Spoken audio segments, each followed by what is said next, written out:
Good morning, everyone. I'd like to call to order the Mayor's Council meeting of January 26, 2023. First item is the adoption of the agenda. Moved, seconded, all those in favor, opposed, motion carries. Before we begin, I do want to acknowledge with respect that we are meeting on the territory of the Indigenous nations whose territory we are fortunate enough to live, work, and operate on. We recognize that in planning and managing the region's transportation system, we all have a role to play in supporting reconciliation with Indigenous people. As a council, we recognize the importance of doing our best to build respectful relationships that contribute to stewarding the land and waters in the community with integrity and consideration for the future. With that, we'll move to approval of the minutes. Have a motion to that? In favor? Carried. Thank you very much. We'll start as we always do with hearing from delegates. Today we have two. Just to note that we have any presentations in front of us, and as a general rule, there are no questions or discussion with the council. We'll start with our first speaker, Nathan Davidovich.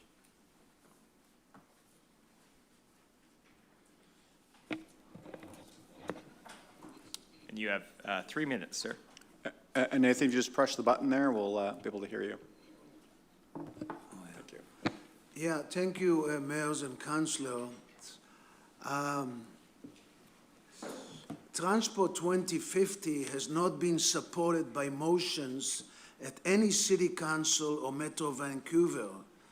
The new mayors and councils on this mayor's council can and should amend the visions and priorities outlined in Transport 2050 and the 10-year priorities.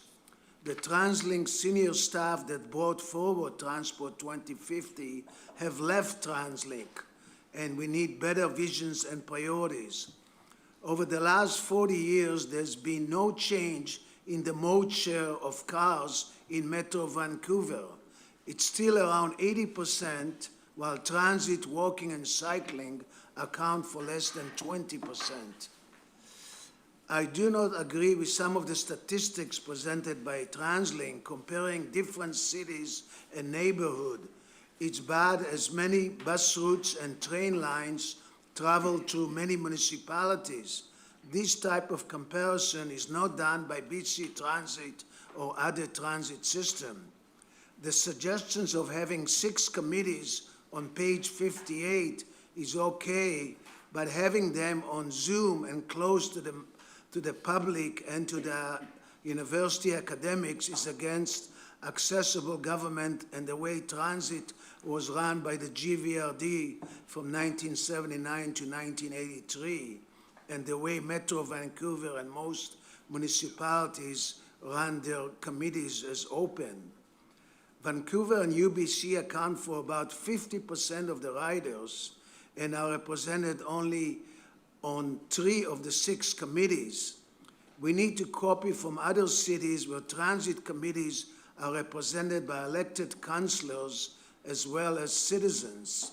Most of our big city mayors are too busy to attend transit meetings.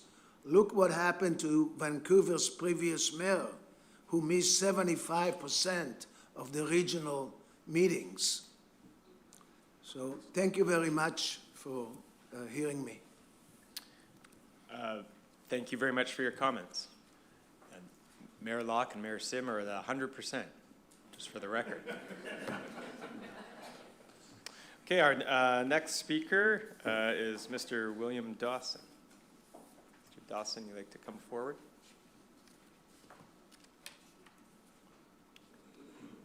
Second call. Third and final call. Okay. Mr. Dawson's not with us. Okay, that will take us to the report of the chair and the vice chair. I want to thank you all, colleagues, for being here at our second regular meeting and our first regular meeting in person.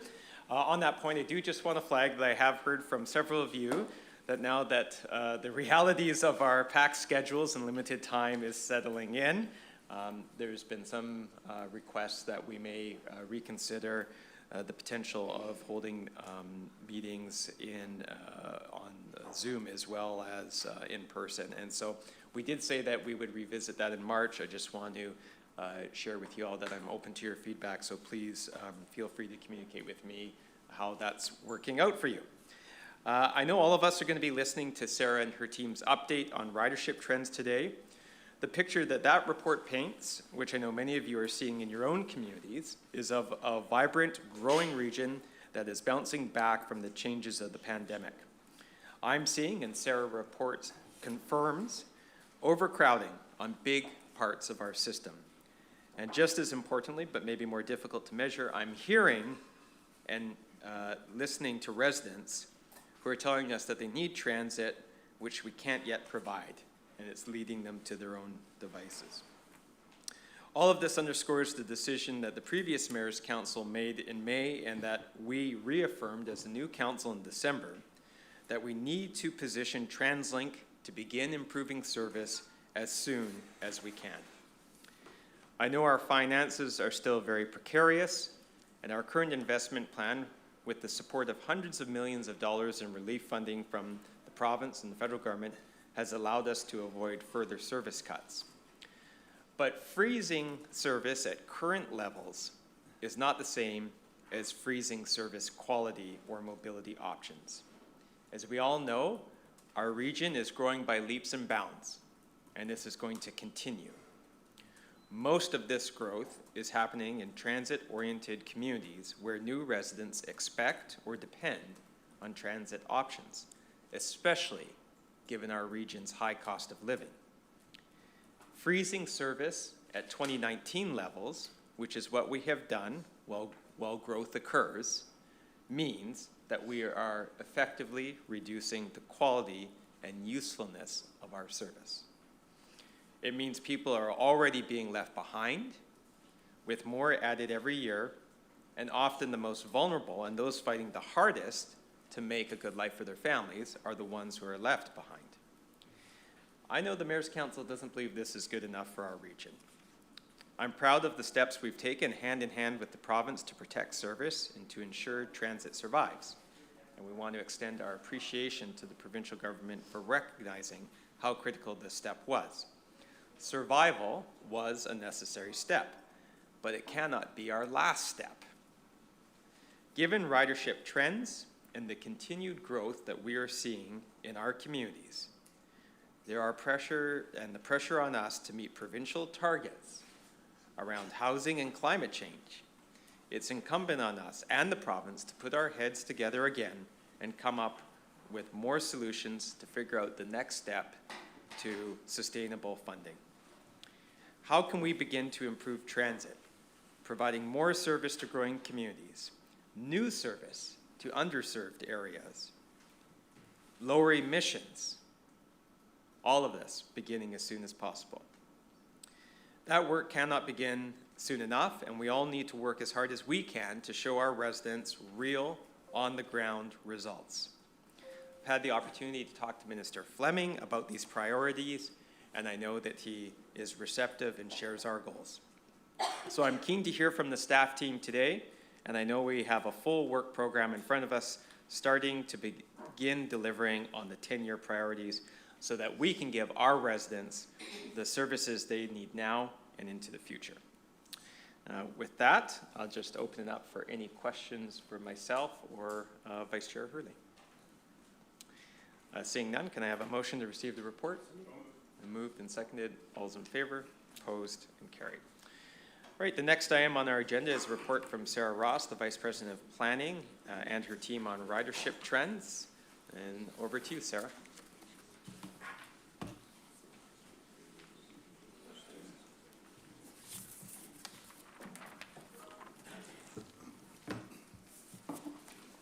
Good morning.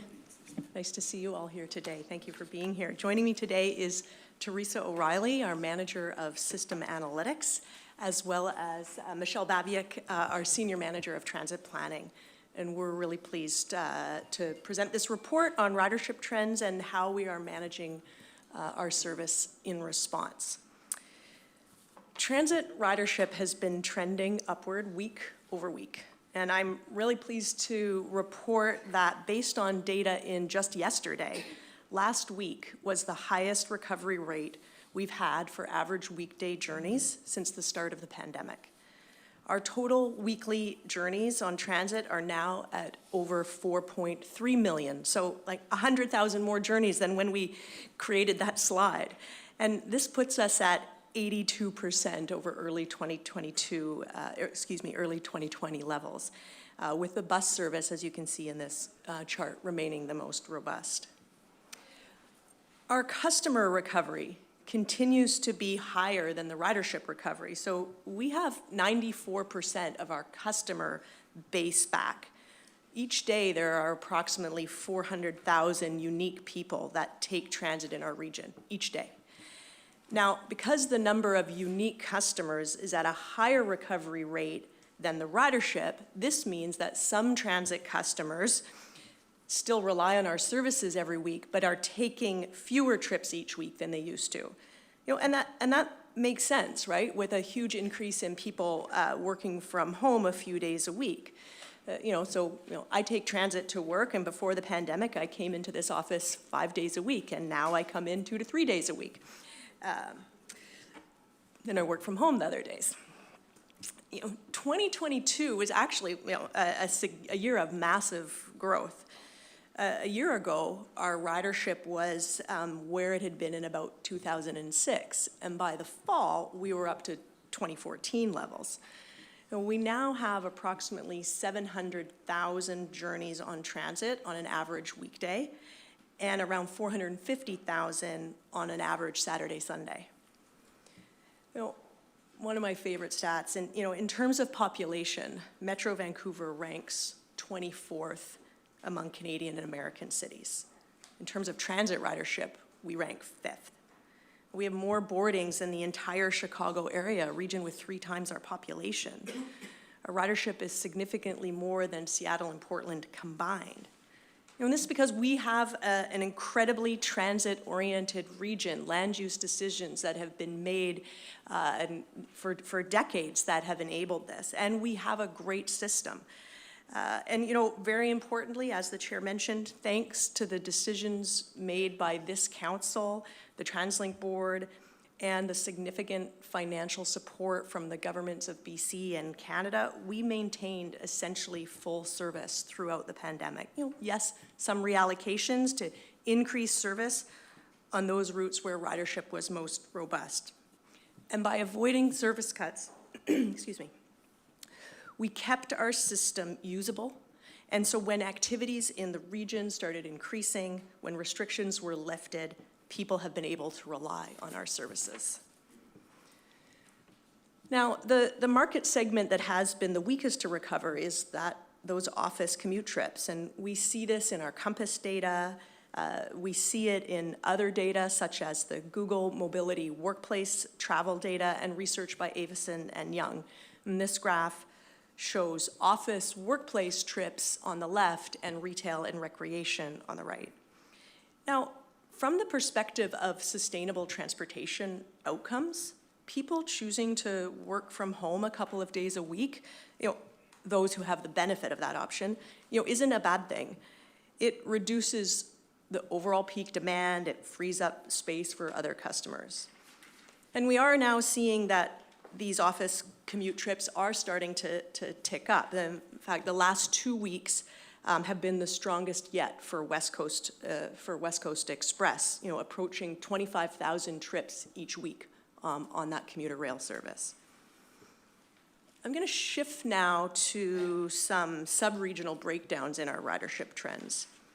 This chart shows the recovery rates in a selection of neighborhoods that had at least 10,000 average daily journeys pre-COVID.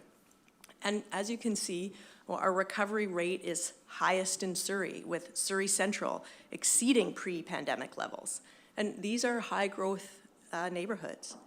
And as you can see, the recovery rates among this group of neighborhoods is the lowest in the metro core areas, the downtown CBD, where the highest amount of regional office jobs are located. Next slide, please.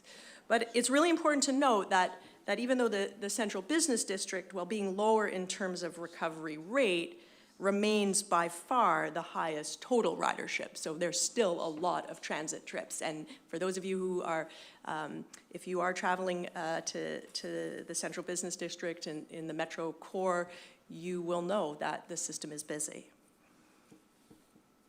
So digging a little deeper into bus ridership and zooming out a little bit, recovery does vary across the region. And two things I'd like to point out here. The first is the recovery is most robust in the southeast area of Surrey, White Rock, and the Langleys, as well as in Maple Ridge, Pitt Meadows.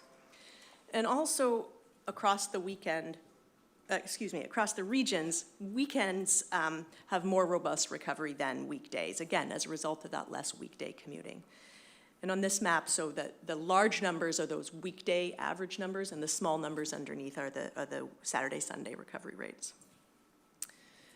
Per the direction set out in this body and by this body in 2020, 2021, we have been reallocating services to reflect changing transit demand.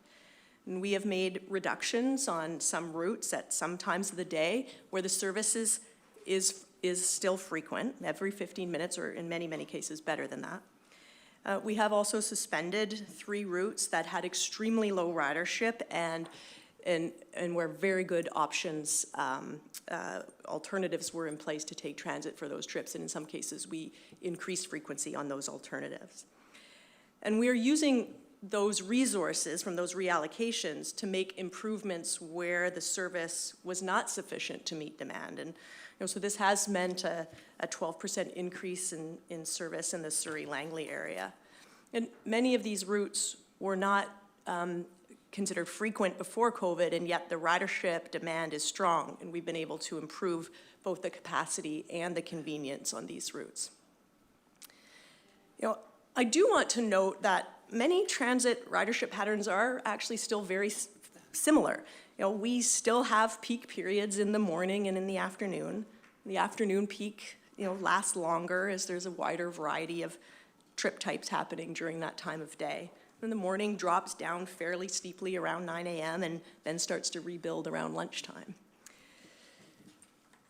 In closing, I want to touch on one aspect of the system that we monitor closely, and that is overcrowding. So this is when the number of passengers on a vehicle exceed our guidelines for what we are targeting as the maximum number of people on that vehicle. So this is when all the seats are full and all the standing space is occupied. This is when it's hard to get to the doors, when people may need to step off to allow other people to exit and then get back on again. Pass-ups are likely at some stops. Before the pandemic, overcrowding was widespread on buses and trains. People were really jamming on. People were waiting multiple trips before they could find a spot. And this was happening on routes across the region and not just at peak times.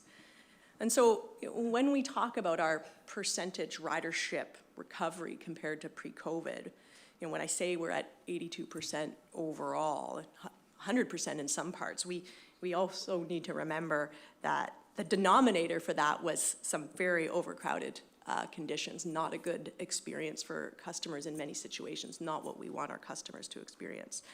So I would say today we do have a better match between our service levels and our ridership than we did before, but it's not perfect. Achieving perfection on that, getting that right match is always a challenge. And overcrowding is starting to increase, and we are seeing the number of trips with overcrowding conditions start to approach pre-COVID levels. That's a bit of a rough measure, I'll say, because the definition is binary of overcrowding. If it's one extra person or if it's 20 extra people, they both trigger that overcrowding metric. That's a very different experience. But customers, for those customers who are experiencing this, for those customers who are experiencing pass-ups, we're monitoring this. We are working to make reallocations, to make adjustments to the schedules, to dispatch extra trips to reduce this and ensure customers have a reliable experience. If our ridership level recovery remains relatively stable in 2023, we expect to be able to mostly minimize this crowding conditions. But if our ridership growth exceeds expectation and the region continues to grow over the next few years, which we know it will, we're not going to be able to address this through reallocations, and so overcrowding will increase. And eventually, without service expansion, this is going to constrain growth because the experience of taking transit will be materially degraded as it becomes more crowded, and obviously this is something we very much want to avoid. In summary, our ridership recovery is the strongest in North America. We have 94% of our customers back, serving about 400,000 people each day, 4.3 million journeys and 7.2 million boardings each week. And this is good news. And we're monitoring everything very closely, responding within our means to the areas of need, and continue to work towards expansion. Thank you. Teresa, Michelle, and I are happy to take your questions. Great. Thank you very much for the presentation. Are there any questions or comments? Mayor Johnstone. Thank you. I don't know how granular the data gets that what's available to us, but the one part that I don't see addressed often is talking about the destinations that people are going to and how those vary with the change in workplace. I recognize that office workers are moving away. That's why we're not going into the office 5 days a week like they used to, but we're across from a hospital full of healthcare workers, people who work in our light industrial areas, people who do work that they simply can't change to work at home. And I'm wondering if we're looking at our travel patterns to see how trips to those employment areas are being affected differently than employment area of downtown Vancouver. So I don't know if we have that kind of granularity. We talk a lot about living near transit. We don't talk a lot about areas of work around transit destinations. Thank you. That's a fabulous question. And the importance of where people work helps make our system more accessible. So when we plan to have housing around transit, we also have to have workplaces around transit. And we have been looking at this. We do know that the patterns are largely similar to what we saw before. So there has been no drastic change in the origins and destinations of where people are going. And I think that's a testament to the network that we have, which served multiple trip purposes before COVID and still does today. And we also have a frequent transit network, which has reliable and frequent service and fast service throughout the day, all days of the week, to help serve those types of jobs that are not working and not responding to a 9 to 5 commute, which was the traditional service that we might have provided back in, I don't know, the 70s, 80s, early 90s. Thank you. Vice Chair Hurley. Yeah, thank you for the presentation. Just a question around the adjustments. You say we haven't made any service cuts, but where those adjustments have been made, the people who were using those routes see that as being cut. And I understand that, finances dictate a lot of that. But if the right finances in place, would we be planning on putting those adjustments, or what has been adjusted, back in place so that, for example, seniors along a route that used to get a bus, because of those adjustments, are finding their life really, really altered. So just a question around, the adjustments that where some others would see it as cuts. So. Certainly, when we do reallocations, that does mean that there are some reductions on some routes. Where we've focused, the majority of those reductions have been on our high-frequency routes, where a route used to run every 8 minutes. Now runs every 10 minutes, maybe even every 12 minutes. The principle we've been focused on is to keep our services above the 15. Those services that were running more than 15 minutes are still running more than 15 minutes, but there's been reductions down because there's just a need to provide less capacity.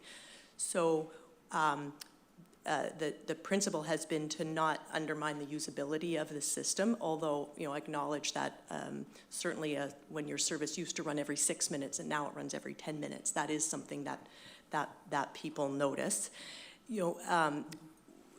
And right now that's our only option when we also have areas where the service is only running every 20 minutes And there's a lot of people, and those buses are overcrowded and leaving people behind, and now we've been able to increase those ones to, say, every 15 minutes. You know, certainly when we, those are hard decisions to make at times. And you know, I think there's a balance. We always want to be making the best use of the resources and know that we rely on transit fares and taxpayers. So we always do need to be making the best use of our resources. You know, when we are in a, you know, in the times in our history, and as we look to getting back to a path of expansion, we will have more options, so that when there's need to increase service from a route from 20 minutes to 15 minutes or from 15 minutes to 10 minutes, then I'm able to do that. We're able to do that with a net gain with expansion and not have to reduce from somewhere else to be able to achieve that. Yeah, so are you saying then that no routes have actually been completely taken out? They've just been adjusted time-wise? No, I'm not saying that. The majority of our reallocations are those adjustments. We do have 3 routes that had extremely low ridership, that were serving destinations that were essentially shut down during the peak of the pandemic, and we suspended those routes. We have not reintroduced them, and we've been able to use those resources to provide service to areas of greater demand, and also because the alternative, there are very good alternatives. So in those situations, so there's not situations where people once had transit and now they do not. Thank you. Thank you. Director McCutcheon. Thank you. I have a few questions, if that's okay, Chair. My first one is actually building on the same sort of principles there, both around sort of route adjustments and overcrowding. I'm wondering, you know, you painted a scenario where if growth continues in the region, as we expect it will, we're not going to keep up. I know that, you know, funds is a key constraint for that. Is that the main key constraint? Like, do we have the buses? Do we have the staff if we were to find the funds? Or what are the constraints around that increase ridership? Yep. Yes, funds are the key constraint. We need, if to increase services in peak times when we have all of our buses dispatched, like we scale the size of the fleet, both on rail and on bus, onto how many vehicles we need to have serving at our busiest time when we have the most service on the road. So in order to increase service during those times, we need both operating dollars to pay for the service, and we need capital dollars to be able to buy the fleet. Operating dollars would allow us to increase service at off-peak times of day, which could be increased frequencies in the middle of the day, in the evenings, extend the service longer. You know, we know that there's a lot of objectives that have been set out by this council, both in the 10-year priorities, also in previous work, where there are a lot of different needs in the region. Some of it's to make sure we're not having overcrowding. Some of it's to make sure there's services later into the evening for shift workers especially. Right, thank you. And if I may, just on the sub-regional ridership recovery, what's the data point you use that? Is it where somebody gets on to transit or where they get off, or? We're looking at the start of the journey where people are, well, not the start of the journey, excuse me, those are boardings. So it's where where someone enters the bus in this case. And we're looking at that in terms of comparing to previous boardings in 2019. So it is a percentage recovery against 2019. So if you took a bus from one city to another in the morning for work and then back, you would count for both of those. Exactly. And if you made a transfer, we would also capture that one if you were to transfer. That would be a buses. Second boarding. That would be a second boarding. Thanks. And then finally, my last quick question. You spoke around transit fares. I'm just wondering, I've heard complaints around people, riders complaining that there are more people getting on the bus without paying. What is our mechanism for assessing whether or not, or for getting people to pay on the bus? It's a great question, and certainly, fare evasion is something that is not something we want to see on the system. We also know that the vast majority of our customers are doing the right thing and paying their full fare. There are times and individuals where that does not happen. One of the things that is of paramount importance to us is to the safety of our transit operators. And so we do not ask our transit operators to enter into fare enforcement directly with customers because their safety is paramount. And we do have the transit police that monitors that. We do regular monitoring and audits on to assess what our fare evasion rate is.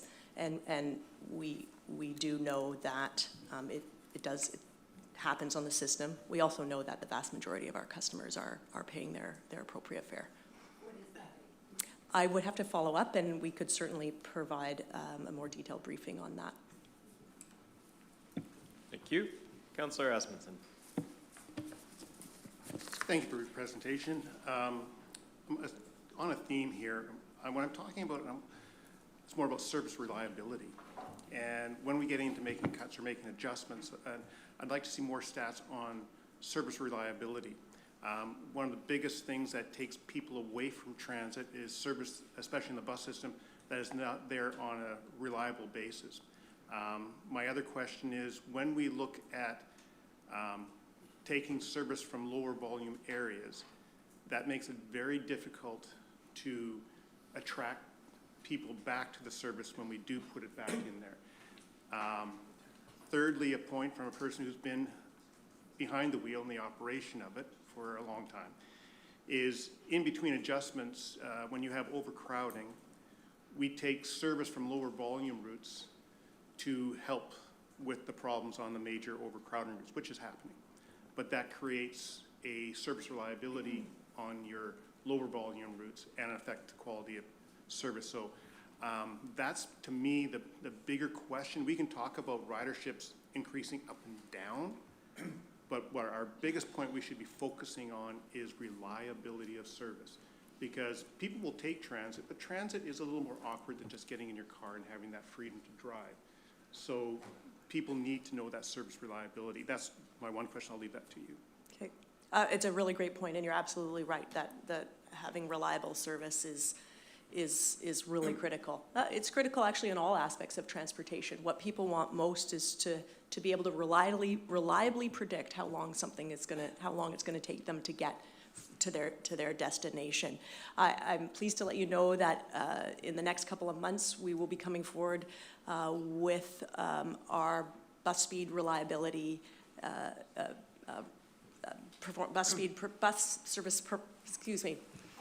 bus speed reliability report, and we'll be coming back that looks at that and how our buses are moving overall. So we'll provide further information on that. That would be good to know, because it's really important in that regard, because it's what people expect. The other thing is, when I've been in transit a long time, and when we look at this board of the mayors, or actually the board which really has the decision power on how the transit runs, is anytime there's a budget crunch, we reduce or eliminate bus service. Bus service is the backbone, and that comes back down to reliability and the ability to, because generally the stat used to be, if people are missing a bus a couple days in a row, we'll lose them for about 5 years before we get them back again. So I just want to underscore that. You don't need to answer that one again, but that's just a point. When you look at your comparisons between Portland and Seattle, our service area is quite different than those areas. Ours is a far larger integrated service, which I think is great. But how do you then make those numbers comparable? Because we have a far greater area with far greater difficulties in distance and service areas. Yeah.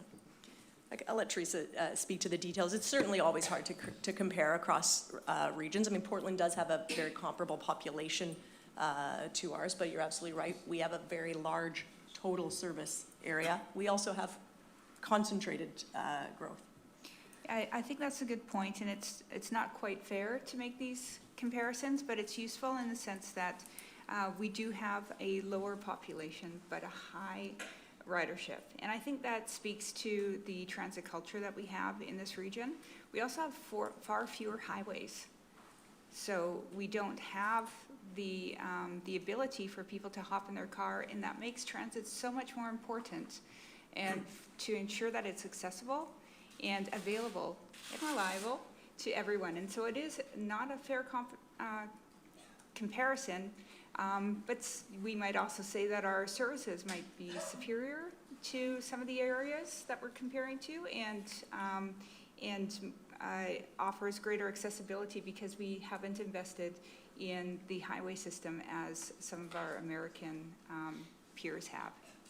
Okay, and I just forgot two questions on the overcrowding and service. Two things, like, once again, we talked about, I've been on and driven where you have a full standing load. It's not a high-quality way to people to travel on transit, or SkyTrains especially when you get into Broadway Station and you're like a sardine, and so we have to look at that quality of service. The other thing you have to look at, overcrowding, whether it's a SkyTrain or particularly buses, shortens the lifespan of your equipment. And so that's another thing, when you look at dealing with that overcrowding on those routes for a long period of time, it takes an effect, and it affects your replacement of capital in those areas. Thank you. Thank you very much. Mayor Sager. Thank you, Mr. Chair. Thanks very much for the presentation. I'm curious, is one of the routes that you talked about, you mentioned that there were 3 routes that have been discontinued because of extremely low ridership. Would one of those have been West Vancouver to UBC? That's correct. So, but UBC's back open now, and we've got, I know you've heard it, I know you've probably received the petitions. We have a lot of students in West Van on the North Shore who depended on that route, and it was actually just the last comment. Yes, there are alternatives. You can take a bus downtown and then catch another bus to you can get out to UBC on transit, but it is the time connection. And I've heard from so many students that they've tried it, but the connections don't always work. They miss a class, they give up, and they're back in the vehicle, the very thing we're trying to get out of. So I'm really hoping we can find a way to reallocate. I could suggest some other routes, even in our own community, that are nowhere near as valuable as the UBC connection route. So that's one quick question, and please forgive me because I'm new to this and I don't know, but now driving out to Translink and watching all the people driving from so many of your communities on the eastern side of the Second Narrows onto the North Shore, has there ever been a study about having a rapid bus that would follow the highway, pull in at some exits? Let's say it started at 200th Street and it went out to Horseshoe Bay. I just can't help but think there would be a lot of people that would really love to get out of that and trying to get off the North Shore in the afternoon these days, like, forget it. Actually, in my office, not the municipal hall, but in my office, I let anybody who lives on the east side of the Second Narrows Bridge come in at alternate times. My own assistant, she leaves at 10 in the morning, gets into the office at 10:30 and works until the evening so she can miss that horrible backlog. Has that ever been studied? And sorry if it's a dumb question.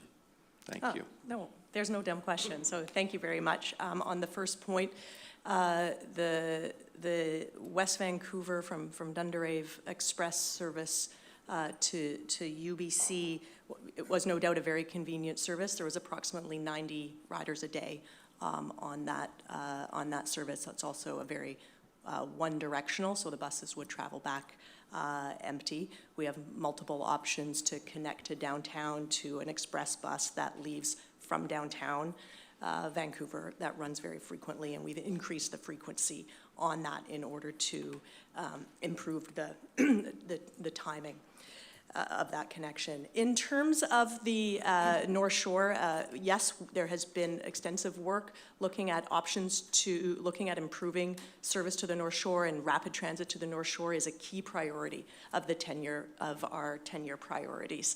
And that work is underway. I'll speak to that in the next report a little bit, but very much looking at what at all time horizons, what can we do as soon as possible to increase the access to the North Shore, what can we do in the medium term, and then what would be the ultimate longer-term build-out of that, knowing how complex a corridor and challenging that is.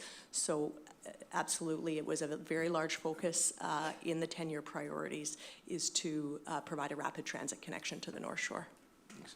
May I just have a quick follow-up on that? With respect to the ridership out to UBC, I understand it would be a one-way. Is it possible that when the bus is coming back from UBC that it could help, like, stop in other places? So it's express one way depending on the time of the day, but maybe it could pick up some loads and drop people so that it would be more than just a one-way route. We have a lot of, certainly there's two-way travel to UBC. I mean, it's a very heavy anchor of students and jobs. There is also population and people living there. So there is also quite a lot of transit service. We can have a follow-up conversation with you on our options there. I'd be grateful. Thanks so much. Thank you, Mr. Chair. Thank you. Mayor Buchanan. Thank you very much, Chair West, and thank you very much for the presentation. Just following up from Mayor Sager, just in terms of that route that was discontinued, does that equate to the 6% reduction on the North Shore annual service hours to address overcrowding, or is there other reductions in service that we received on the North Shore? There are other reductions in service. I would need to follow up with the specific details. Okay. And just I will say, the other reductions in services on the North Shore would have been on those high-frequency routes where we've just adjusted a little bit in response to lower demand. okay. Well, I'd say, or my question would be, you know, now that we're still in pandemic, but we're obviously recovering quite well, and we're seeing overcrowding on some of the routes. But we're also seeing, what we're seeing on the North Shore is we're actually on particularly weekends exceeding ridership than pre-pandemic. And we also see on the North Shore more traffic, vehicles per hour going, or vehicles crossing the Ironworkers Memorial than we do through the weekday. So I'm just wondering, in looking at those factors, whether it's the North Shore or other parts of the region, will staff be looking at a potential reallocation, given that patterns have changed given people's work or recreation? Certainly, as Teresa noted, we have a system where our system is robust and designed in a way that enables transit to be used for a whole bunch of different purposes. And so that's why you see in our region really strong ridership on the weekends. Not as busy as Monday to Friday, but very busy and more and coming back stronger. So, you know, what our team is doing is, you know, as you know, we make changes to our bus service 4 times a year. We're always looking at that data. Where are the issues? We look at actually all sorts of data, the Compass data, automated passenger counts, customer complaints, to monitor that. So yes, we are looking at what the reallocations would be to try to do what we can within the resources we have to serve as many of those objectives as we can. Okay, because I think, you know, and others have said it, I think the value of always continuing to assess, reevaluate, be as flexible as we can and nimble as we can, because the patterns have changed well, I don't want to say post-pandemic because we're not really a post-pandemic, but we are different than being in the peak of the pandemic period. But we are, again, you know, if we're looking at, I mean, I don't need to underscore the importance of the demand for transit to the North Shore, but if we're seeing higher volumes across the bridge by vehicles and we're seeing, you know, over 100% recovery of ridership on Saturdays, the last thing we need is more people jumping in cars to cross that bridge and get to wherever they're needing to go. So the more nimble and responsive we can be, I think is going to be important as we look to the 10-year priorities and how do we prioritize what's coming, how we're prioritizing those in order to get sort of the balance that we're looking for in terms of the ridership and their experience. We know that one of the objectives that really emerged through our Transport 2050 work and our 10-year priorities work is access to nature. that we have. There's lots of parks where you can take transit to, but there's also lots of outdoor, which is why people love living in this region where we don't have good transit options and sometimes any transit options. And so that is an objective that, is part of our 10-year priorities to try to address. Okay, thank you. Thank you, Chair. Thank you. Mayor Locke. Thank you, Chair. I'm wondering if there has been a review or an audit of a regional service, both from or regional equity, both from a service and financial perspective. So has there been an audit of the service provided throughout the region, an equity? One of the types of analysis that our team has been doing is more analysis on equity, particularly on social equity, and looking at where are there communities where we have people, higher representations of people from equity denied groups, and where are the gaps in service, and how are we treating that, and is there some discrepancies in the region? And certainly we've identified that. We have historically also looked at sort of regional distribution. One of the biggest strengths of our system is it's a regional system, and we know that's how people travel, and they travel regionally to look at all of the different needs. And there's different growth patterns. So we certainly, as we've done through this report, do sub-regional breakdowns of, we can't just look at the service system, at the region as overall as a monolith. There's different things happening, and that's what we're trying to achieve through this report and other work we do to look at what's happening in different neighborhoods, even in different sub-regions, and what is that's crowding, what's the match between the ridership, the service we're providing, and the ridership demand. Thank you. Thank you. Mayor. Thank you. Mayor Barry. Thanks, Chair West and presenters. Just a question in regards to rural communities in Lions Bay. We've had a significant increase in I guess, tourists and people wanting to come hiking. And also our locals. I know many residents are driving from Lions Bay into West Van in areas 2-3 times a day. How do you determine and can we get additional service? It seems that some of our older residents and younger residents have difficulties with that hour. I guess buses coming on the hour, and often they seem to either be eliminated, but maybe you could comment on that. Thank you.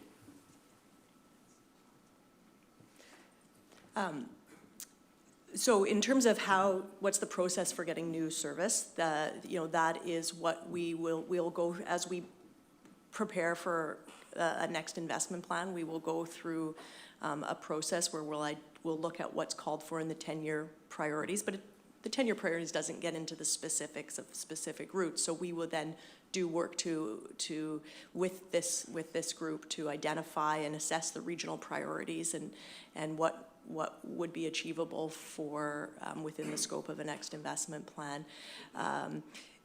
Certainly, we do have regular service to Lions Bay. That does provide connections into West Vancouver. So it's all. We're always assessing. It's always hard. When do we put out extra service and will it be used, and will it really start to be the tipping point of transforming people's behavior? So those are some of the things we look at. Okay, and one of the reasons why I thought I'd ask was I've had residents comment that some of the buses later in the evenings especially haven't seemed to be running as I think they were perhaps planned over the last couple of years, but anything you can do for the rural communities would be appreciated. Good, thank you very much for that feedback. We'll look into it. Thank you. Mayor Pahal. Thank you, Chair. I know that in the 10-year vision in Transport 2050, we're looking at putting more bus service in underserved areas.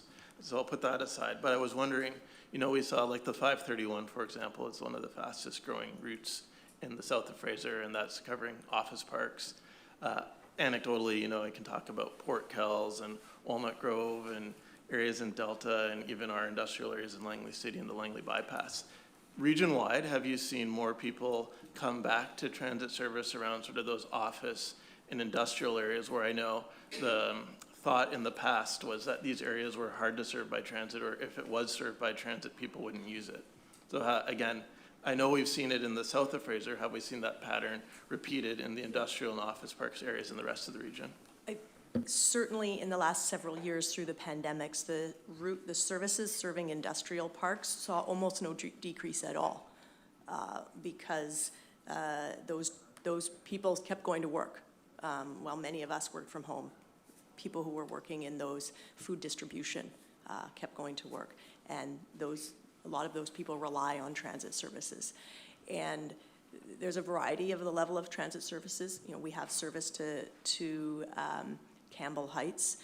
It's also a big area. Campbell Heights is a big area. And we know that that's been growing, and that certainly our 10-year priorities knows that calls for significantly improved service to that area. We know that there's places like Gloucester that don't currently have service at all. Actually, which is fairly rare. Most of the employment locations in our region have some level of service, but sometimes it doesn't start early enough to get someone to their shift. We do connect with employers and transportation groups within those areas to do what we can to adjust schedules to meet that demand. But we know it's an issue and an area for need in the region. Thank you. Mayor Sim. Great, thank you, Chair. Hi, Sarah. By the way, thank you for the presentation. That was great. I just have one quick question for you here. How can we, being local government, support Translink in meeting or exceeding your electrification targets? Really great question, and I know that I'll give a short preliminary answer, and then we very much will, I believe we have an agenda item later, or maybe it's at a subsequent meeting, I can't remember in the moment, to talk about that. Electrification and shifting to a zero carbon system is a critical priority for Translink. We absolutely have to work with local governments, because it's not just about us being able to buy the fleet. Infrastructure is a very, very big part of that. Infrastructure at depots, charging infrastructure. So we need to work that everything that we can do, or you can do as mayors, to help us move through processes as quickly as possible to enable those facilities to advance. Certainly your support at we rely on funding through the Greater Vancouver Regional Fund. That's a critical part of our low carbon fleet strategy as well. Thank you. Mayor Little. Thank you so much for the presentation. And my question, I guess, may verge on just day-to-day operations, but how does Translink make the decision? We all face staffing shortages. For the District of North Vancouver, we're at about 8% vacancy for positions. I know Translink's under pressure for bus drivers. How does Translink make the decision when they're short-staffed as to which routes will not run that day? The reason I ask the question is the 211 and 212 routes are fairly consistently getting pass-ups, and the reason given is, sorry, there was a staffing shortage at that time. Is that decision made throughout the region? Is that decision made within our service from the Kitchener Way facility in Burnaby? Are they making the decision there? How is that decision made? The decision, so when we have a shortage of staff, or whether it could be people calling in sick, the first thing we have is what's called the spare board, which is where we have operators on standby, ready to go out and run that trip if the person who's signed up to run that trip is not available. So that's the first thing we do to try to avoid having to make those reductions. It does get managed at a depot level, and the depot, in collaboration with the CMBC planners and the Translink planners, would identify a list of if we have to cancel services, here is different routes that could be canceled. certainly we look at, where routes are less, we work to avoid canceling routes that are lower frequency at all. If your service is coming every half an hour, we can't cancel that at all. We have to get those out. If your service is coming every 10 minutes or that's not great either, because that's a long wait, but it's better than a lower frequency route. So those are some of the things on how the decisions get made. Again, as a level of detail that I'm a little bit removed from, and I'd be happy to bring in some of our operations team to talk you through that in more detail. It'd be nice to know which way we're going on that, how many times we're having pass-ups or unavailable service due to shortages of labor. Obviously, we're facing significant pressure to increase the service, but if we can't maintain sufficient labor supply to be able to deliver what we currently have, that's going to be problematic for expansion of the service. Thank you. Mayor McDonald. Thank you, Chair.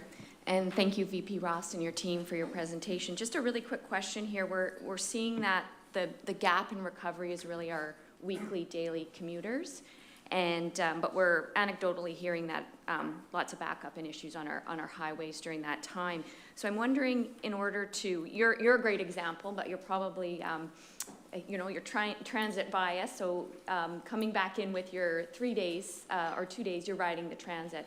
Are we incentivizing at all for our riders that are maybe doing the partial work from home? Because we know we're habitual, generally speaking, and maybe we had the monthly pass before, but we didn't buy that monthly pass. So what is there something that is encouraging, if it's not your regular, but we still want them on that bus or that transit 2 days a week, even if it's not the 5-day commute anymore, to try to recover that gap there? Mm-hmm. Certainly, we have seen a decline in monthly pass purchases, which is having a revenue implication.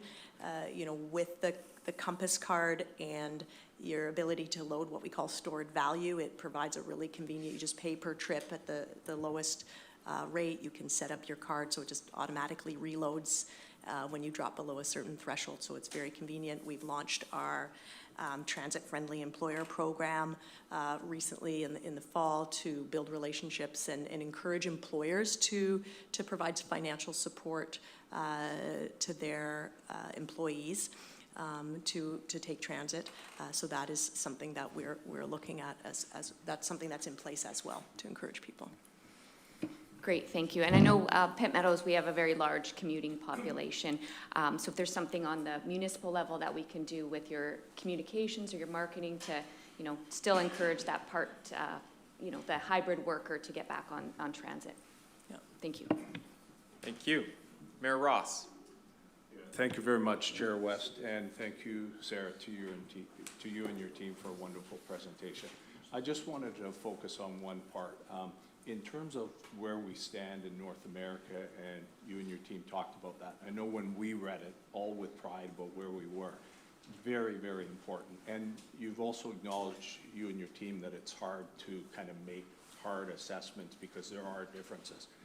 But I think everybody around this table has said where it really comes together is on those individual users and on when that reliability or routes are suspended. So I'd like to take you back just for a second. When we were planning prior, we talked about, around this table, the people that were here, about the importance of watching post-secondary institutes and coming back. We saw that as the bell that we were moving forward.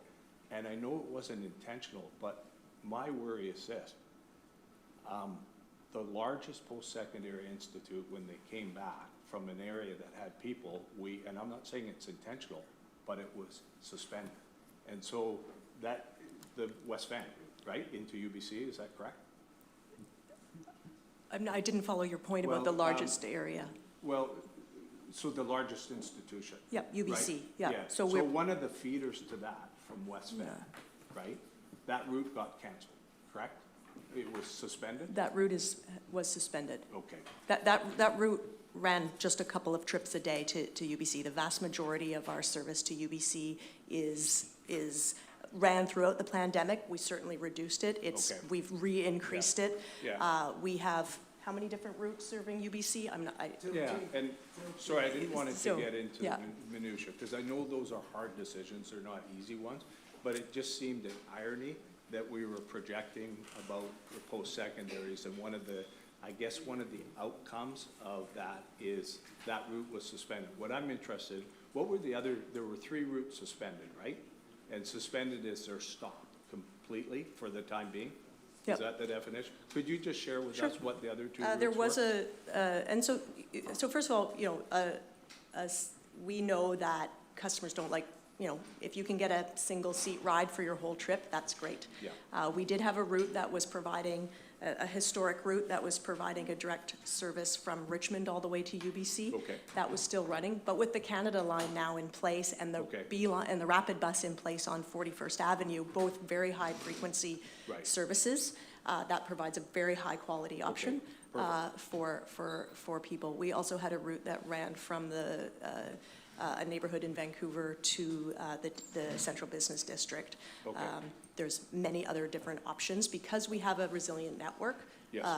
That give people, so in every situation, we ensured that people had high-quality alternatives. Okay, fair enough. Thank you then. I just want to know the other 2 routes, and you've helped me. Thank you. Okay, Thanks, thank you. Joe. Councillor Asmussen with a quick second question. Yes, it just, the comment about electrification, I would urge the board and everybody to take a cautious approach to that and not a go-fast approach. When you buy a bus, you're going to have that for 15 to 20 years. You get the wrong technology, and it's going to be, you may not make your GHG goals if you have unreliable or a product. We have bought equipment before of new technology that wasn't good, and you're stuck with that for 15 to 20 years, which causes a lot of service reliability problems and increased maintenance and operating costs. So while we all want to get down there, we want to make sure that we get there and make sure we have the right equipment to drive us, or we're going to lose that part. So just a caution. I know there's always a rush to say we got to do this now, but it's in its infancy. I was going to raise that here or later, but it just came out, so I won't raise it in the next one. So I'll speed you up a little bit. Chair. That's one way of looking at it. Sarah, sorry, did you? No, certainly we're always monitoring technologies. We also have the imperative of buses that are now 17 years old that hybrid diesel buses that need to be replaced, and we need to make the best decision with the best technology available at the time. Okay, thank you very much, everyone, for the discussion. The staff were worried no one would have anything to say, so look at that. We showed them, didn't we? The conversation has been, I think, an important one, and what it demonstrates is the limitations of reallocation. If this is our future, our region is in trouble. We will have a carefully managed, slow decline of our transit system. And I know that's not what any of us want. And so that really leads us into our next discussion, which is on our 10-year priorities and how we move beyond cannibalizing the region and the system to having one that will match the expectations of our residents and the growth that we're experiencing. Before we get to that, if I can have a motion to receive this report. Second, all those in favor, opposed, carried. Okay, 4.2, report on delivering Transport 2050 10-year priorities. Sarah Ross. Thank you so much. So this one, I won't say as much. The purpose of this report is to seek your approval of our work plan to advance the projects and services that are set out in the Transport 2050 10-year priorities. That was approved, that plan, of course, was approved unanimously by this council in June of last year. Calls for it's a very ambitious plan to respond to the challenges of this region, the challenges of affordability, of climate resiliency, of improving access for everyone. Now, I recognize we're a little bit behind on our agenda, and I presented this report in detail at your meeting in December to seek your input. There are slides in the package. I defer to the chair, but we could not go through them because you have seen them all before. I'll just note a few revisions that we've made based on your feedback at the December meeting. So we've made it more explicit. Maybe, Mike, you might want to show the, just the map.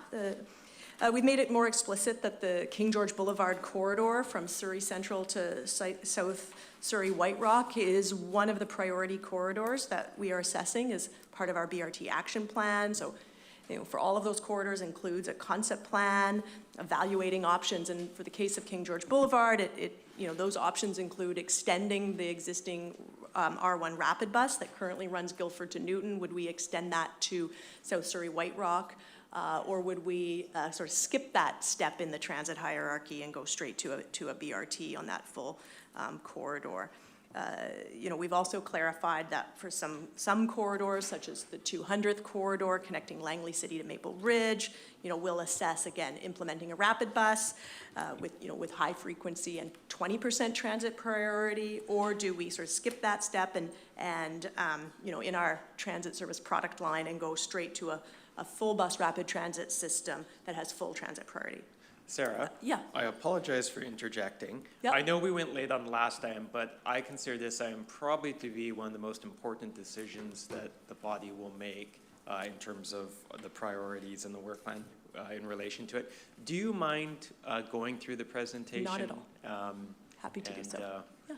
Well, we can go quickly, but Yeah. I do think, just so we're all on the same page, we should go through it. Yeah, for sure. Okay. All right, Thank you. so let's do that. So this report lays out the work that is in stream on advancing and getting us between the 10-year priorities to the next investment plan. So this is the map of our transit. So we're looking at the BRT action plan on those BRT corridors. We're doing work on the interregional express. We have, if you go to the next slide, please, also doing work on the bus service options. This plan calls for doubling local bus service and increasing service to new areas. Mike is having technical difficulties on advancing the slides.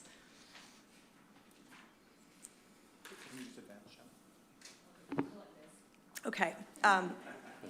Thank you. I mentioned earlier access to nature, again, also called for. So one of the things that we're doing is looking at doing assessment and developing bus service options for bus service, what could be achievable within a shorter time horizon, given some of the constraints that we have. Next slide, please. And of course, cycling. Doing work closely in partnership with municipalities, also Metro Vancouver, on a very ambitious cycling network to really make cycling and walking, but cycling the most attractive choice for shorter trips, and for, with electric bikes, even longer trips. And we know that when we invest in high quality separated cycling facilities, people use them, people enjoy them. It's a great option for people. Next slide. We'll just keep going. We have a business case framework we'll be going through. A key part of this work is developing a sustainable funding strategy. We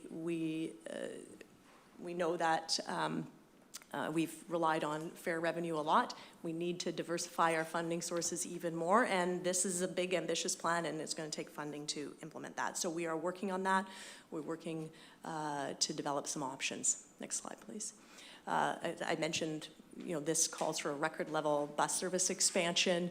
So this work is underway to identify first what's the maximum we could do between now and 2027, knowing that we'd have to work within existing maintenance and depot facilities, what would be the fleet needs, what would be some of the options and objectives we'd be advancing. Next slide. I've mentioned the BRT action plan, so this work is beginning to define a BRT design, working with people with your municipal hats, in your staff, to develop concepts for each corridor, to evaluate those, looking at different options for each corridor as laid out in that table. Next slide, please.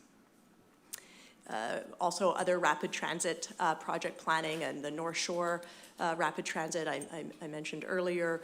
We are concurrently beginning the work planning for a BRT, knowing that could be implementable more quickly, as well at the same time advancing the longer-term work on what an ultimate build-out of rapid transit to the North Shore could look like, as well as looking for what we could do as soon as possible to improve the experience of taking transit to the North Shore, increasing service on existing routes, putting in other transit priority measures. We're advancing work on the Burnaby Mountain gondola to develop the full business case for that, as well as the Millennium Line extension, particularly looking also at operation and maintenance center requirements to support further expansion of the SkyTrain network. Next slide, please.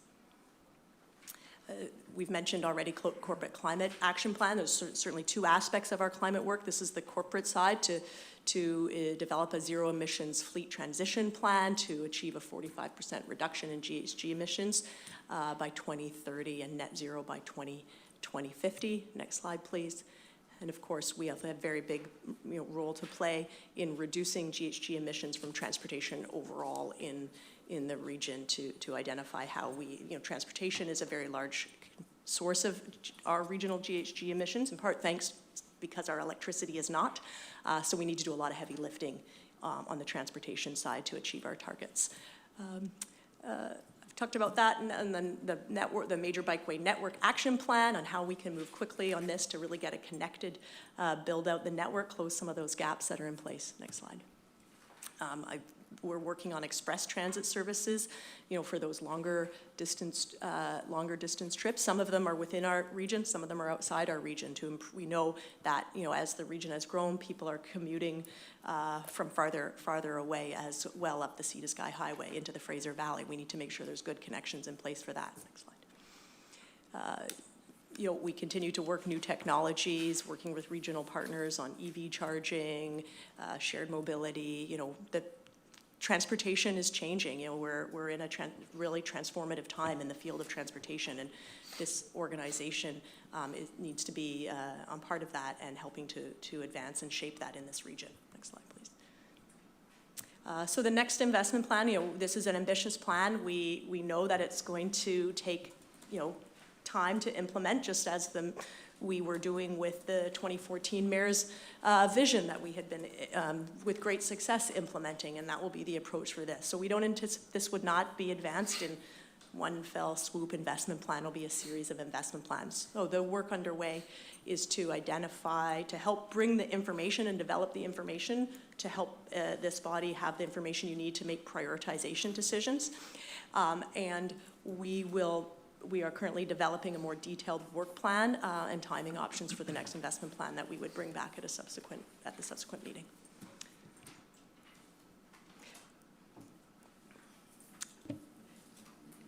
And so just to close, the purpose is, as per the motions, is to seek your endorsement of this work plan, and then we would come back with the related, of course, is the timing, the work plan for the next investment plan. So thank you. Thank you very much. Councillor Asmussen. Well, I want to thank this. Overall, it's a very good plan. I think moving forward, it's an ambitious plan. I want to thank the previous Mayor's Council for all the work that they did in pulling this together. It's got a lot of good things. The sustainable funding is a key to it. We need, from our levels of government, stable, predictable funding sources to do this, particularly for operational. That's really the key where we need funding, is operational capital. It's not the biggest issue, but operational. So, and that's the key to our success on that part. The bus expansion, I think, is a great thing, because that's where 80% or 70 to 80% of our ridership backbone comes from. The one comment, I was at the last meeting, I didn't really get to it, but my concern is about with BRT and taking up lanes of existing road travel and increasing more congestion. Translink's report a little while ago pointed out with electrification or electric vehicles will lead to greater congestion, because people are no longer guilty about driving their car, and they'll go maybe away from cars, from transit to their car again. So, and I also look at things that can push back against Translink in a negative way and alter our goals. So I would want us to tread very carefully when we get into that area on the BRT expansion. I know Mayor Brody raised that last time, and I'm in agreement with him. I would be very careful how we go down that direction. The other thing is, from senior levels of government, when I look at the plan and we talk about fares, I'd like to find a way that, from funding, so that we don't have to raise fares. Fares are a negative thing to it, particularly if for commuting for an individual. But when you have families and you want to commute, it doesn't make sense to take transit. It becomes more costly to take transit than to take your own car. So those are just some comments, but overall, I'll support this. This is a lot of good work and aggressive, and I thank you for that. Thank you. Mayor Sager. Thanks very much. Just like to highlight on the new service areas and access to nature on that particular slide, if we could bring it back up. I would just ask you to note that Cypress Mountain, of course, is an incredibly popular recreational facility for everyone throughout Metro Vancouver. And I don't know if my colleagues around the table are aware, but we are in the process of negotiating with British Pacific Properties, who owns most of the property left above the Upper Levels Highway, Highway 1 that runs through West Vancouver. Our goal, and our goal is for the benefit of everyone in the region, to protect a lot of the land for permanent recreation and park use, particularly in the Eagle Ridge area, by transferring density into what will be called Cypress Village. That village in its, and will certainly start, I would imagine, within 10 years, and its ultimate build-out will have a significant, or could have a significant population base. So there's two areas there that I just would, and I'm sure you're aware of it, but I'd just like to raise that. And also, I hope that nothing in this set of priorities would preclude us in West Van, as we are very determined to at least attempt a micro bus or on-demand transit to try and get people who live on the hillside and have a difficult time getting down to the major bus routes, get them out of their cars, get them into micro transit, get them onto the lines. I hope that this won't preclude actions that we might want to do. It will not preclude that. This is not meant to be an exhaustive list, and we know that over time, we put this in place with the best information we have, and communities are developing rapidly, and when we make the specific decisions through the investment plan, that's the process by which we confirm exactly what will happen. Thanks very much. Like SkyTrain to Poco. Can the chair be on that? Mayor Little. Thank you very much, and I am looking forward to hearing the new members' comments on this, because we obviously had a good go-around with the previous group. I will say that I'm very supportive of it. I think that if we build this out and we stick to the plan, that after 10 years, we really will have provided excellent alternatives to vehicles, to independent vehicles for people throughout the region. One thing I did want to mention about the North Shore issue specifically, so as it stands, the business plan for rapid transit connection to the North Shore is scheduled to be about year 8 of the plan, which brings us out to about 2030. Whatever we can do to move that forward, we're going to be doing an official community plan that runs from 2030 to 2050, and I want that plan to be based on transit as the backbone. And in order to do that, I need the planning to be before that point, so we can know what our supportive policy agreements are, know what our commitments back to transit are, and we can do transit-oriented development for our local area plans from that point. So I get that it's on there in year 8, but I want to do everything we can to get that as early as we can, so we can base the planning on the North Shore around that. Thank you very much. Thank you. Director McCutcheon. Thank you, Chair, and thank you, Sarah. Being on the previous Mayor's Council, I fully support this, especially the focus on bus and bus rapid transit, as well as on the cycling network, and making sure that we are sort of linking up things like cycling with getting onto a bus to then get on a SkyTrain and those later bits. My question is just around the climate action piece. It talks in the slides about both the corporate and then also the regional. And there's 2 targets there, one of 45% reduction in GHGs, and the other one is around a reduction to 2 million tons of GHGs on the regional level. I'm wondering, are those just kind of targets, or do we have the plan in place, and is that baked into this to reach that target? Like, is it aspirational, or is it planned?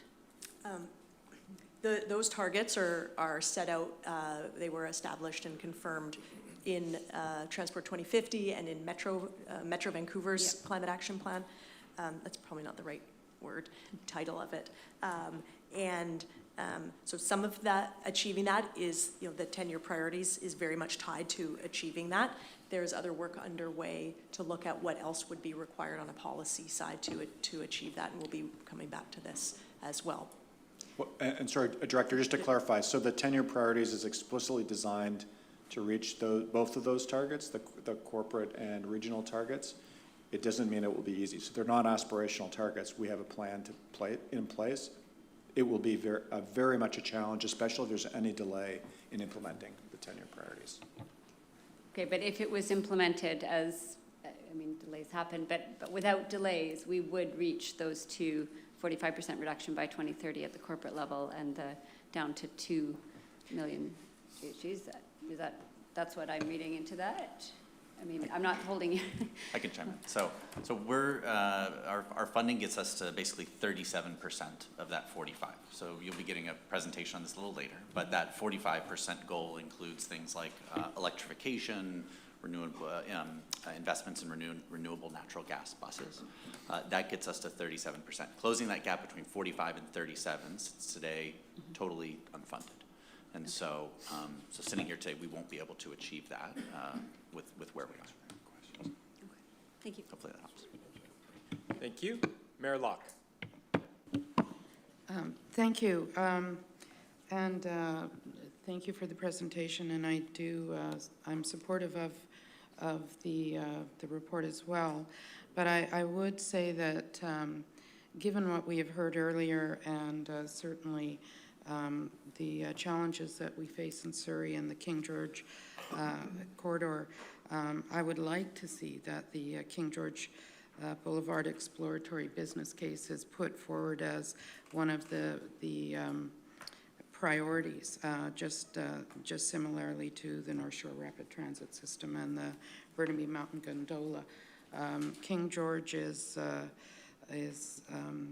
extraordinarily busy, and I think we've all recognized that, but I would like to see that given a higher priority in the report. Thank you. Thank you. Mayor Buchanan. Thank you very much, Chair West, and thank you very much again, sir, for your presentation. Just a question and then a comment. In terms of the BRT plan, and well, my comment overall is I obviously agree with the plan. We went through this in the last term, but in terms of the BRT plan, one of the things that we talked about as we were working through it last term was differentiating between BRT and rapid bus. And a note on page 12 of the package and on one of the slides, it interchanges, it talks about the BRT action plan will develop a strategy for delivering of BRT and rapid bus projects. And I really think we need to differentiate so that we are not confusing the public in terms of what we're talking about. BRT is, as we know, is going to be look and feel and be very different than our rapid bus lines. So we really need to be clear on that. In terms of just overall, and I know we've got a closed report that we're going to be speaking to around the investment plan, but I think, and to echo Mayor West in terms of some of his comments about being, if we're not, this is the time where we need to be bold if we're going to just carefully manage but see a decline in ridership. We have a population growth. We know the immigration numbers are going to be higher than projected. We have a housing crisis that we're trying to manage just for the people that are living here now, not even including the people that are going to be coming. We need a full court press in terms of how we're going to get senior levels of government at the table with us, not only from a financial perspective, but it has to be from a financial perspective, but also looking in terms of our land use planning around major capital infrastructures, Ironworkers Memorial as an example. Maybe it is a 30-year plan out for the province, but we need to understand from them their land use and what their expectations of that replacement when it may come, and how does that interfere with, or work with, not interfere, but how does that work with the planning we're doing at this table and staff are doing around a rapid transit line, but also around the land use decisions that local governments are making, First Nation governments are making, that all have to be on the table if we're gonna look for the future. This isn't, this is about our livability of the region, but this is also about, as other people have mentioned, the connectivity of moving people to places of employment who don't have that flexibility. It's about moving young people to their educational institution, which is our future human resources that we're going to need. And it is about our economy. And it isn't just about our local economy. We represent a significant proportion of the national economy that we have to implore the senior levels of government to be at the table and look at predictable, sustainable funding and not beg, borrowing, and stealing to be able to put together a transportation system that, quite frankly, has been piecemealed for decades.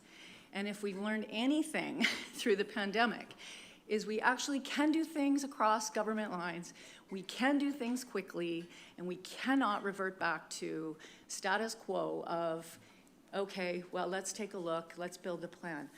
I appreciate my colleague in the district would like certainty around his OCP planning, but for my community and south of the Fraser communities that has seen growth exponentially, we actually need the service today. We needed it yesterday, but we need it today. So for us around this table, it has to be a full court press. No more, nice. We can be nice, but we have to have them at the table collaborating with us. And, at the end of the day, not always be the nice, like making it work. There's got to be a lot of pressure to actually get this done. We can't have major infrastructure like Canada Lines revolve around major events like Expo 86 and 2010 Olympics. It's going to fail us dramatically. And so I would prefer a legacy of us being able to say we made it happen, and when we're no longer at this table, we'll see a region that's functioning well economically, as well as from a livable perspective. Thank you. Thank you. Well said. Councillor Kruger. Well, thank you, Chair. I'll be very brief. I'll be supporting the recommendations. I think it's a very solid work program. What I was going to highlight, I think Mayor Buchanan actually touched on what I was going to highlight just under number 9, express transit services, and the importance of establishing that clear distinction between BRT, rapid bus, and also express services.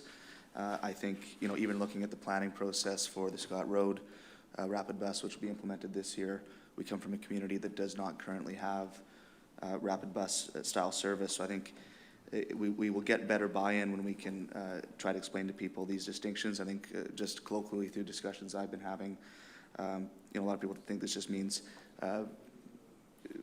more frequency of existing buses, not understanding some of the wraparound improvements and $20 million of new investment along the Scott Road corridor, let alone what that means for bus rapid transit. So we understand those distinctions because we've been talking about this at this table for a number of years, but I don't think, I don't know if there's public opinion research on this, but I would expect that our ridership and the general public is not quite there. So I do think that's really important to build that buy-in and also for, as Mayor Little noted, our own land use planning purposes. But no, it's a great work plan and I'll be supporting it. Thank you. Thank you.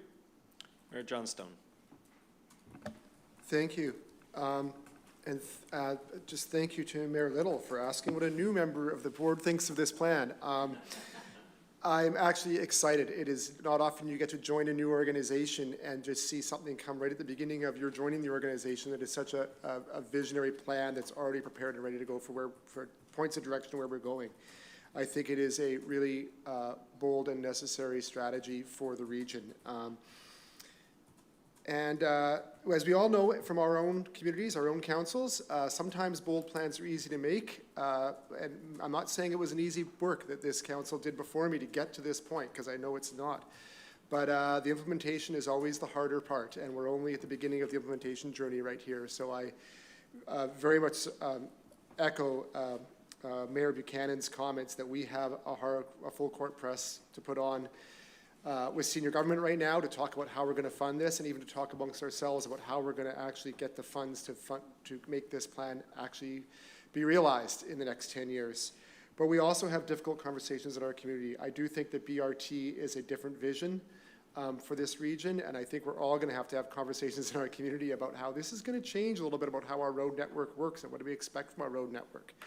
I'm fully endorse it. I think it's important. I can't wait to see BRT running up 8th Street in New Westminster. I can't wait to see BRT connecting New Westminster along Marine Drive out to areas in our western suburbs. But I recognize that's a conversation we're going to have in our communities, and it's not always going to be an easy conversation. And we have to recognize that this is the vision for our future. This is the only way we're going to achieve our planning goals, our regional planning goals, our regional transportation goals, and our regional climate goals. So I wholeheartedly endorse the plan as it is, and I'm ready for us to get to work on the difficult part of convincing senior government and convincing our communities that this is, that we have to fund this and we have to support it. Thanks. Thank you very much. Mayor Pahal. Thank you, Chair, and thank you, Mayor Little, as well, asking that question as a new member of this council. I've been following Transport 2050 and the process to get here, and I can say that I fully support this work plan going forward. There's been a lot of thought that's gone into it, and I think there's something that will truly connect this region like we've never seen if we can get this forward. Cracking the nut of sustainable transit funding is going to be the key for this. I think, you know, we can all see elections maybe in the future, federally and provincially, and so I think it will behoove us to put extreme pressure on the province and the feds. I know the feds are looking at their permanent transit fund, but that's, you know, beyond election period. So for us to work hard to push that forward as much as possible. I know the feds and the province talk about making life affordable. Well, the number one way you can make life more affordable is to have affordable transit service. So we need to drive that point home. I know the province is keen on doing something around affordability as well. So hopefully we can bring that message forward. At the same time, we have to have a difficult conversation as local leaders as well in the region, because I'm imagining that the province and feds will like us to come with a workable solution for funding as well. So I look forward to that difficult conversation, but if we can get sustainable funding, then everything that we want to do in this vision will get done. So that'll be my first priority. Thank you. Thank you. Mayor Brody. Oh, okay, pardon me. Mayor Woodward.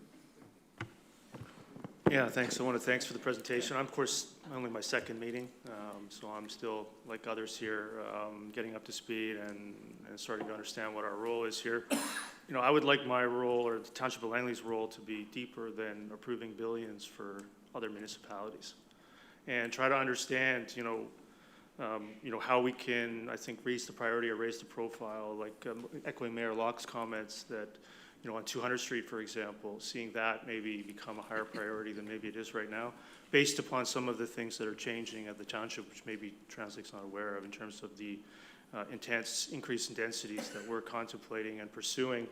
And maybe even if it's not built or planned, but not built right away or at the top of the list, given population densities on other priorities, that we could get that planning done so that as we are pursuing the densification, we have confidence of a timeline. Because right now I've got developers in my office with 11-acre sites on 200th Street that want to build single-story warehouses because there's no transit. I've got people that won't locate their businesses in Gloucester because they tell me they can't get employees because there's no transit. And so what I also wanted to raise the profile here of is I didn't hear any part of the presentation mention the major road network. And for us in the Township of Langley, that's probably more important in the short term than expecting transit that's not going to come in the short term. And so I would like to, I think offline or maybe in future, get an understanding of where the mentioning about increasing the kilometer and the maintenance and the investments in the major road network, I think would benefit 80% of my municipality that I don't really think is much on Translink's radar. So I think Aldergrove as well and Gloucester and so many areas of township which just really don't have service. Salmon River, you know, 10,000 residents, no service. So I think that would be a value up to Langley in the short term would be to see and help us maintain and invest, say like for Fraser Highway, for example, really put some money into the major road network in the township where where transit doesn't exist and doesn't sound like it's going to. Thanks. Thank you. Sorry, did you want to respond? I'll just respond very quickly. We're happy to have a sit down and talk about the work we're doing on the major road network. As well, I also wanted to say for the 200th corridor, it'll be very, very important for all of these corridors that we are working closely with your staff. And we'll have project teams. We'll need to absolutely understand what's in place already on that corridor, what plans the municipality has in place, what's the municipality's ability to help make decisions that would make implementation of higher order transit more cost effective to implement. And those are the kinds of things that information is critical, that we'll be seeking that out, and we'll be bringing forward that to this body as we collectively work around how to prioritize which corridors to advance. Of course, they'll all be advanced. We can't do them all at once. No, and I think we recognize that there's other corridors with higher population bases that maybe Town 2 Industry has to wait. But you mentioned Gloucester earlier in the presentation. To remind again, we have 80 acres of industrial that we're trying to get into production, but developers that own that land are telling me they won't develop it because they can't get employees, because nobody can afford to commute that distance for the wages that they make in some of these businesses. And so there's always this chicken and egg problem in the township, that people won't locate there and they won't work there because there's no transit, and there's no transit because nobody's located there and no one works there. So how does this ever get solved in one of the major employment lands within the township of Langley that is right on your border? I recognize that it's right on your boundary. It's not North Vancouver, it's not Burnaby, but it's still within Translink. Thank you. Thank you. Mayor Sim. Thank you very much. Yeah, I know plans aren't perfect, and every municipality region is going to love part of it, and they're going to hate part of it. And Mayor Woodward, we totally hear you, and all the other individuals who've brought up concerns. But I do want to be clear from the City of Vancouver's perspective. We 100% support this plan, and I truly believe what's good for the whole is good for Vancouver. And if we all support this plan, we have an incredibly strong voice that actually serves us incredibly well when we look to higher levels of government to be supporting this plan. And so Vancouver will support it, even though we're not going to get all of our wishes done first. We will support it. So thank you. Thank you. Mayor Rumi. Thank you for your presentation. Not having been here for the previous round to have set this up, I think the plan itself is a good plan if we can get the funding. So I want to echo what everybody else has been saying here. That needs to be our priority, or else we're just wasting our time. Having said that, from Maple Ridge's perspective, we're a fast-growing population, and we're already over capacity when it comes to traffic congestion. Something such as the BRT is something that I think would be a game changer for our population.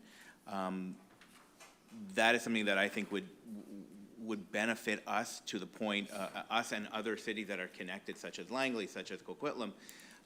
Aside from the fact of getting maybe perhaps a SkyTrain to Poco, which let's connect it to Maple Ridge, but in lieu of that, the BRT is one of those projects that I think are a game changer. But it's something that I think we need to prioritize as part of this plan sooner rather than later, to start having those conversations. Engineering will be a challenge to get to how do we get it from Haney Place to Langley City? How do we get it from Haney Place to Coquitlam Center when it's going on the Lougheed Highway? So you've got the ministry involved in that as well. So these are going to be long conversations. We wouldn't want to see this at the end of that 10-year plan. These are conversations that need to start happening now So, and we can leverage that with the federal government and their goals and the provincial government and their goals on climate as well. Now is the time to capitalize on those things and not wait till perhaps the next election. We lose that leverage. So for me, it's something I will support with the intent of pushing to have BRT as part of the plan sooner rather than later. Thank you. Thank you very much. Thank you, everyone, for your comments. Mayor Lottie. Has the motion been moved? No, it hasn't. Okay, I'm going to move the recommendations as they've been presented. There's going to be lots of moved and conversations, many conversations that have to get started, but we can't start them until we get this done. So let's move this forward and get those conversations started and get that funding in place. Thank you. I just want to make one additional comment. And all of I think the conversation's been excellent, and we're all saying the same thing. We're all speaking with one voice, and I think that's incredibly important. I think when we communicate this to the public, to the provincial and federal government, one of the important ways to frame this is, I think, as not as something that's optional or a nice to have, but thought about in the same way we think about everything else we need to support growth in the region. Utilities, our sewer system, our water supply. We think about these things as requirements. So true with the transit system. I mean, this is not optional. This is not a nice to have for our region. This is a requirement if the province and the country is going to meet its climate goals. If they're not serious about that, then don't do this plan. But if you are, you have to do this plan. Our goals around housing, the province is talking a lot about housing.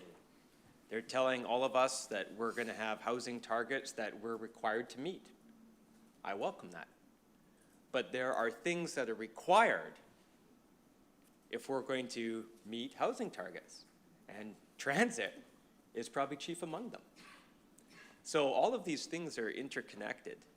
And if the provincial and federal government are serious about their commitments around housing, around the environment, around saying that this region is going to have 1 million more people in it by 2050, they have to come to the table and help deliver this plan, or else all those other things will not happen.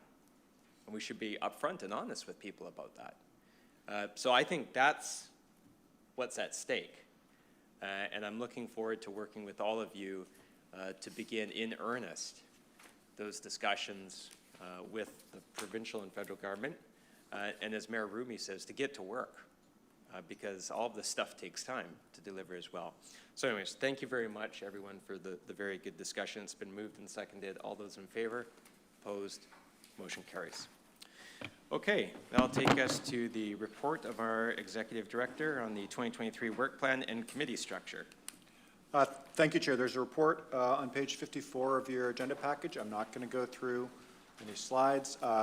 We talked about this, a draft version of this report at your last meeting. I incorporated your comments, suggestions, changes. So there's really no, there's no substantive change to the proposed work plan. Fleshed it out a little bit. And as per the conversation we just had, your primary work plan objective is to begin delivering the 10-year priorities.